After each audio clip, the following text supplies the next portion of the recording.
contando que o relator dessa discussão que amplia a faixa de isenção do imposto de renda até R$5.000, o deputado Arthur Lira fez duras críticas ao senador Renan Calheiros, que conseguiu aprovar na Comissão de Assuntos Econômicos lá do Senado Federal uma outra matéria alternativa que amplia também a isenção do imposto de renda. Vamos ver então o que escreveu nas redes sociais Arthur Lira, que nós já falamos aqui ontem, inclusive, que é adversário declarado de Renan Calheiros lá em Alagoas. Só para a gente ver então, Arthur Lira escreveu que a isenção do imposto de renda foi elaborado com muito diálogo entre todos que colocaram de lado, então, suas diferenças de lado para construir um projeto importante. Ainda reafirmou que é reprovável que alguns oportunistas queiram fazer uma politicagem com esta matéria da isenção do imposto de renda. Foi um recado muito claro, diretamente, na verdade, para Renan Calheiros, que no Senado Federal também se articulou, dizendo que o relator, deputado Arthur Lira, não estava conseguindo essa articulação para emplacar uma votação, veio com uma alternativa, mas agora o que aconteceu?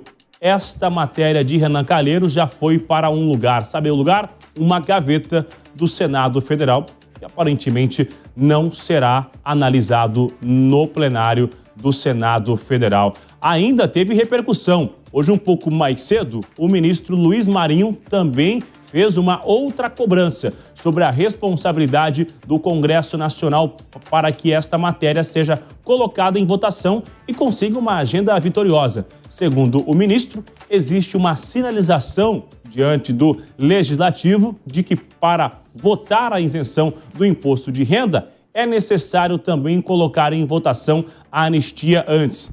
Vamos ouvir o que disse o ministro Luiz Marinho hoje um pouco mais cedo. Nós não debatemos, por exemplo, teve nenhuma pergunta em relação ao imposto de renda.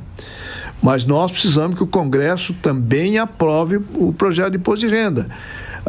Nas mobilizações, esse é outro ponto importante, de manter a corda esticada com o Congresso. Nós precisamos de mobilização cobrando responsabilidade do Congresso.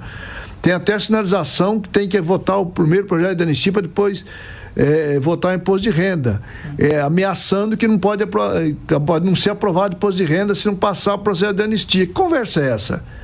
Nós precisamos que o Congresso Nacional assuma a responsabilidade de não somente votar do ponto de vista da isenção do imposto de renda até R$5.000, mas cobrar dos de cima, dos 141 mil bilionários que tem no Brasil, que não quer pagar nada.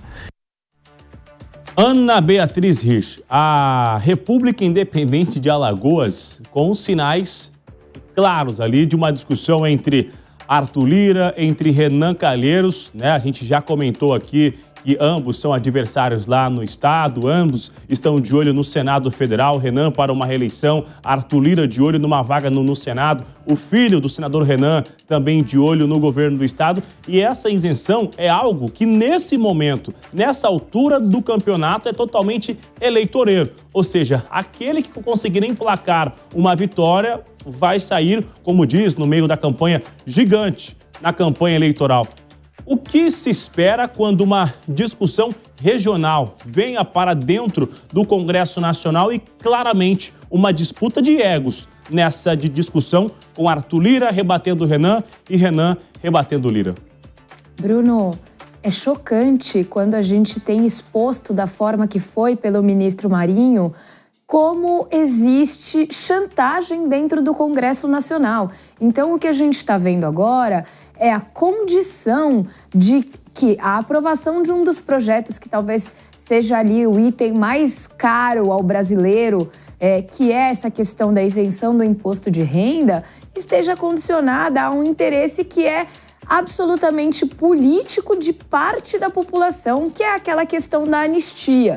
O que a gente tem visto, portanto, é que as pessoas, estes deputados, eles não estão minimamente preocupados com o coletivo, com a sociedade, mas tão somente em agradar aqueles que podem vir a ser os seus eleitores.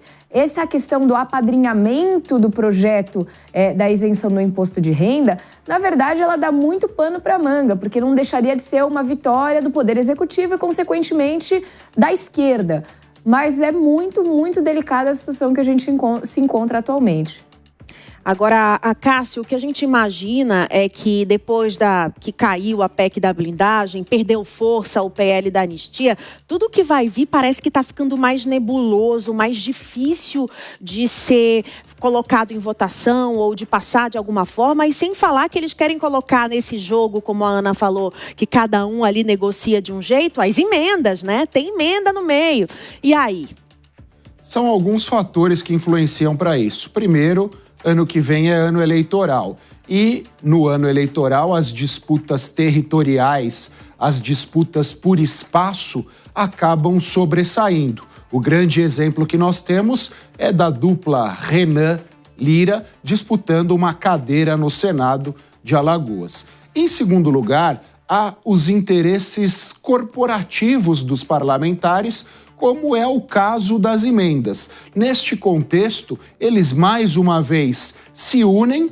Antes nós falávamos de uma separação, agora nós falamos de uma união em prol de um interesse comum, para que sejam mantidas as emendas e, consequentemente, eles possam alimentar, não é um termo bacana, mas é o que acontece, as suas bases, e no ano que vem surfarem a onda eleitoral a partir dos investimentos feitos por estas emendas que, pasmem, fazem parte do dinheiro público e deveriam ser aplicadas independentemente de um padrinho, independentemente de um dono.